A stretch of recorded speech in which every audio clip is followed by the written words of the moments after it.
பார்த்ததில் பிடித்தது ஒரு வீடியோ ஒன்று பார்த்தேன்னா அது பிடிச்சிருந்துச்சு, உங்களோட பகிர்ந்து கொள்ளலாம்னு நினைக்கிறேன். என்னன்னு பாத்தீங்கன்னா, ஒரு 10 ரூபாய் 13 லட்சமாய் மாறிய கதை. 10 ரூபாய் 13 லட்சமாய் மாறிய கதை. அது என்ன கதைன்னு பாத்தீங்கன்னா, ஒரு கடைக்காரர் கடையை துறக்கிறார். கடையை துறக்கல ஒரு அம்மா இப்படித்தான் வெள்ள சாரி கட்டிட்டு போறா. ஒரு அம்மா போய் 10 ரூபாய் காசை கொடுக்குறா. நேற்று நீங்கள் தரும் போது 10 ரூபாய் காசு கூட தந்துட்டீங்கள், அதை திருப்பி கொடுக்க வந்த நான் சொல்லி அவர் கேட்கிறார், இதுக்காண்டி இவ்வளவு தூரம் வந்த நீங்களா, அடுத்த முறை வரும்போது கொண்டு வந்து தந்திருக்கலாம் தானே என்று சொல்லி. அப்ப அவ சொல்லி இருக்கிறா, இல்ல அது என்னோட இருக்கும் மட்டும் என் மனசு போட்டு உறுத்தி கொண்டிருக்கும், அதை தந்துட்டேன்னு சொல்லி சொன்னா எனக்கு நிம்மதி, நம்ம செய்யறது தான் எங்களோட பிள்ளைகளுக்கு நாளைக்கு போய் சேரும், எனக்கு அந்த பாவம் வேணாம் என்றுட்டு அவ சொல்லி போட்டு போறா. அது அந்த கடைக்காரரை சிந்திக்க வச்சிச்சுதான். அப்ப அந்த கடைக்காரர் அடுத்த நாள் அவற்ற பழைய வாடிக்கையாளர் ஒரு ஆளை தேடி போறார். அவருக்கு 300 ரூபாய் காசு முதல் நாள் கூட சார்ஜ் பண்ணிட்டார். அப்ப அந்த வாடிக்கையாளரை தேடி போயிட்டு அவர்கிட்ட அந்த 300 ரூபாயை கொடுத்துட்டு சொல்றார், நேற்று உங்கள்கிட்ட நான் 300 ரூபாய் அதிகமா எடுத்துட்டேன், அந்த காசை திருப்பி கொடுக்க வந்த நான் என்று சொல்லி.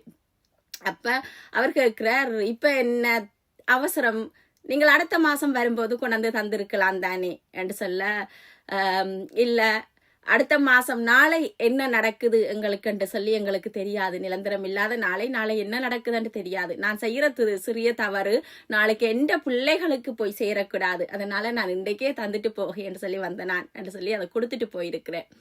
அப்ப அந்த வாடிக்கையாளர் அதை அவர் சரியா பாதிச்சிட்டுது. அப்ப அவர் இருந்து யோசிக்கிறார், ரெண்டு ஃபுல்லா இருந்து யோசிச்சுட்டு அவர் பழைய நண்பர்கிட்ட கொஞ்சம் காசு 1 லட்சமோ ஏதோ கொஞ்சம் காசு கடன் வேண்டி இருக்கிறார். 13 வருஷத்துக்கு முதல் வேண்டி இருக்கிறார். அந்த நண்பரும் இறந்து போயிட்டார். இறந்து போன பிறகு அவர் இறந்து போயிட்டார் தானே, ஒருத்தருக்கு தெரியாது தானே என்று சொல்லி அந்த காசை அப்படியே கொடுக்காமலே விட்டுட்டார். பட் இந்த இந்த செயல் அவர் ரொம்ப பாதிச்சபடியா அவர் இருந்து யோசிச்சுட்டு அடுத்த நாள் விடிய பேங்குக்கு போய் 13 வருஷம் அவர் தொழில போட்டு பெரிய காசை எடுத்திருப்பார்.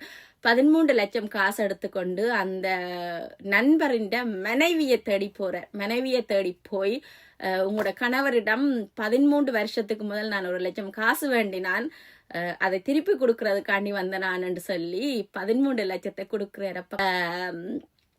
அந்த வைஃப் கண்ணீரோட நன்றி சொல்லி அந்த காசை வேண்டா. அந்த வைஃப் யாருன்னு பாத்தீங்கன்னு சொன்னா, அவாதான் அந்த 10 ரூபாய் காசை கொண்டே கடையில கொடுத்தால் கூட தந்துட்டீங்களு கடையில கொடுத்தா அவர் தான், அந்த நபர் தான் இந்த ஃப்ரெண்டோட வைஃப். இதுல இருந்து என்ன தெரியுதுன்னு சொல்லிட்டு, நம்ம செய்யறது நல்லது கெட்டது எல்லாமே எங்களை திருப்பி வரும். நம்ம என்ன நல்லது செஞ்சா அது ஏதோ ஒரு ரூபத்துல திருப்பி எங்கள்கிட்டயே அது சேரும், எங்கள்ட பிள்ளைக்கும் அது சேரும். அதே மாதிரி நம்ம செய்யற கெட்டதும் நம்மள ஒரு தடவை ஏமாத்தியோ ஏதாச்சும் எந்த விதத்துல இருந்தாலும் நம்ம செய்யறது அது எங்கட பிள்ளைகளை போய் சேரும் என்றதுக்கு ஒரு உதாரணம் தான் இந்த உதாரணம். 13 வருஷம் கழிச்சும் நல்லது செஞ்ச அவங்களோட அதே பணம் 13 வருஷம் கழிச்சும் திருப்பி அவங்கள்ட்ட சேர்ந்திருக்கண்டேக்குல நீங்க செய்யற நல்லது எவ்வளவு காலம் சென்றாலும் அது உங்கள்கிட்ட கண்டிப்பா சேரும் என்றதுக்கு ஒரு உதாரண கதை தான் இந்த கதை. அதை உங்களோட பிடிச்சிருந்துச்சு, பார்த்ததில் பிடித்தது உங்களோட பகிர்ந்து கொள்ளலாம்னு நினைத்தேன், பகிர்ந்து கொண்டுட்டேன். ஹாப்பி.